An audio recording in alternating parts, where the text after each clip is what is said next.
నమస్తే అందరికీ, మీరు చూస్తుంది Telugu farming tips YouTube channel. ఈరోజు ఆవు పేడ గోమూత్రంతో కాకుండా అతి సులభంగా తక్కువ ఖర్చులో డీకంపోజర్ ఎలా తయారు చేసుకోవడం ఈ వీడియోలో చెప్తా. ఈ వీడియోని పూర్తిగా స్కిప్ చేయకుండా చూడండి. మరి మొదటిగా మనకు కావాల్సిన పదార్థాలు ఏంటి అంటే ఒక 20 రూపాయల డీకంపోజర్ బాటిల్, అంతేకాకుండా ఒక డ్రమ్ము. ఇంతే మనకు కావాల్సిన ఇవి 2 వస్తువులతో మనం డీకంపోజర్ అనేది తయారు చేసుకోవాలి. ఇలా 200 లీటర్ల డ్రమ్ము తీసుకొని ఇందులో ఫుల్గా నీళ్ళు అనేవి పట్టుకోవాలి. ఇలా నీళ్ళు పట్టుకున్నాక మన దగ్గర ఉన్న డీకంపోజర్ని తీసుకొని ఇందులో అనేది పోసుకోవాలి.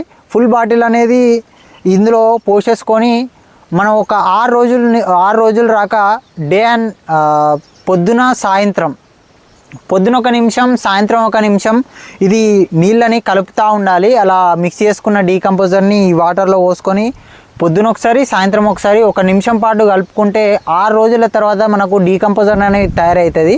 అది తయారైందో కాదో ఎలా తెలుసుకోవాలంటే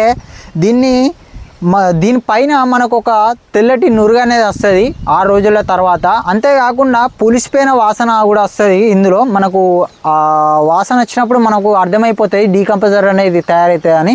దీన్ని ఎన్ని విధాలుగా వాడుకోవచ్చు అంటే మనం డ్రిప్ ద్వారా ఎక్కించుకోవచ్చు. అంతేకాకుండా స్ప్రే మనకు మొక్కలకు డైరెక్ట్గా మందు డబ్బాలు వేసుకొని స్ప్రే చేసుకోవచ్చు. మన చెట్ల వ్యర్థాలను తీసుకొచ్చుకొని ఒక గుంతలు వేసుకొని అందులో 1 లీటర్ నీళ్లు, ఇందులో నుంచి తయారైన డీకంపోజర్ నుంచి 1 లీటర్ వాటర్ అనేది తీసుకొని దానిపైన జల్లుకుంటే అది తొందరగా కుళ్ళిపోయి మనకు మ్యాటర్ అనేది తయారవుతుంది. ఆ మ్యాటర్ని తీసుకొని మన చెట్లకు వేసుకున్న భూమిలో సారవంతం అనేది పెరుగుతుంది అన్నమాట. ఇలా 3 విధాలుగా మనం వాడుకోవచ్చు. దీంతో చాలా మంచి రిజల్ట్స్ ఉంటాయి. ఇప్పుడు ఆ గోమూత్రం, ఆవు పేడతో చేసుకోవాలంటే చాలా సమయం పడుతుంది కాబట్టి మనకు ఇలా ఫెర్టిలైజర్తో షాప్లో దొరికిన డీకంపోజర్తో తొందరగా మనకు తయారనేది అవుతుంది డీకంపోజర్. దీంతో చాలా లాభాలు ఉన్నాయి. ఈ మధ్యకాలంలో రైతులు అనేది మందులు కొట్టి చెట్లు అనేది చాలా వరకు విషపూరితం చేస్తున్నారు.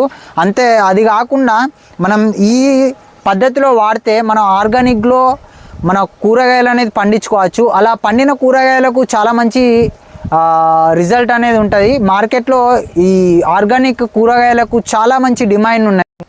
అంతేకాకుండా ఈ డీకంపోజర్ అనేది మనం 1 లీటర్ వాటర్ని పక్కకు పెట్టుకొని ఇంకొక 200 లీటర్ల డ్రమ్ములో మళ్ళీ పోసుకొని సేమ్ మనం ఈ 6 రోజులు ఎట్లా చేసినామో, మొదటి 6 రోజులు ఎట్లా చేసినామో ఆ డ్రమ్ములో కూడా వేసుకొని ఆ 6 రోజులు కూడా అట్లా చేసుకుంటే మనకు మళ్ళీ డీకంపోజర్ అనేది తయారవుతుంది. మళ్ళీ ఫెర్టిలైజర్ షాప్కి వెళ్ళి తీసుకోవాల్సిన అవసరం లేదు. మనకు వచ్చేసి డీకంపోజర్కి దాదాపు 20 నుంచి 40 రూపాయల మధ్యలోనే ఉంటుంది డీకంపోజర్ బాటిల్ అనేది. ప్రతి ఒక్క ఫెర్టిలైజర్ షాప్లో దొరుకుతుంది, మనకు అందుబాటులోనే ఉంటుంది. అది తీసుకొచ్చుకుని వాడుకునే ప్రయత్నం చేయండి. ఈ వీడియో అయితే ఇంతే. ఈ వీడియో మీకు నచ్చినట్టయితే లైక్, షేర్, సబ్స్క్రైబ్ చేసుకోవడం మాత్రం మర్చిపోకండి. ఈ వీడియో మీకు యూజ్ అయితే మిగతా రైతులకు షేర్ చేయండి, వాళ్ళకు కూడా కొంచెం యూస్ఫుల్గా ఉంటుంది.